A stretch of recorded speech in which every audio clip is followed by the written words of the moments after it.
ত্রিপুরার পাহাড়ি অঞ্চলে আসন্ন এডিসি নির্বাচনকে ঘিরে রাজনৈতিক উত্তেজনা ক্রমশ তীব্র আকার ধারণ করছে।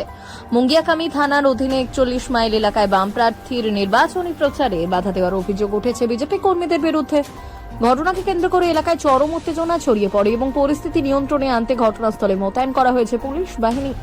অভিযোগ অনুযায়ী বামপন্থী প্রার্থী ও তার সমর্থকেরা প্রচারে বের হলে বিজেপি কর্মীরা তাদের বাধা দেয় এবং প্রচার কর্মসূচি ভণ্ডুল করার চেষ্টা করে।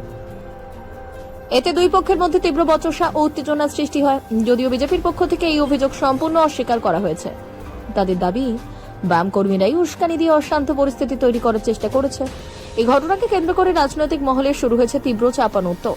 উভয় পক্ষই একে অপরের বিরুদ্ধে দোষারোপের সরব হয়েছে, ফলে নির্বাচনকে ঘিরে শান্তিপূর্ণ পরিবেশ বজায় রাখা নিয়ে প্রশ্ন উঠছে। স্থানীয় বাসিন্দাদের মধ্যেও আতঙ্ক ও উদ্বেগ তৈরি হয়েছে। পুলিশ সূত্রে জানা গেছে, পরিস্থিতি বর্তমানে নিয়ন্ত্রণে থাকলেও এলাকায় নজরদারি বাড়ানো হয়েছে। কোন রকম অপ্রীতিকর ঘটনা এড়াতে প্রশাসন সতর্ক রয়েছে। নির্বাচনের প্রাক্কালে এই ধরনের ঘটনা গণতান্ত্রিক প্রক্রিয়ার জন্য উদ্বেগজনক বলে মনে করছেন রাজনৈতিক বিশ্লেষকরা। আগামী দিনে পরিস্থিতি কোন দিকে মোড় নেয় সেদিকেই এখন নজর। Bureau report, news 24 network.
Kokai mohaci sini atra mura sungkini jotto ani parani borodok sini o local ni borodok sawo 30 বছর বামফ্রম সরকার borok pamori mangha atra mura wo na srai masano na school ekolobi borti khai mangha na ration card 13 টাকা না 2 টাকা khleri mangha na sini atra mura elkara tui kaham khani mangha kono maiya amne bagani parani borok saka sini parawa sung CPM সরকারও নাংয়া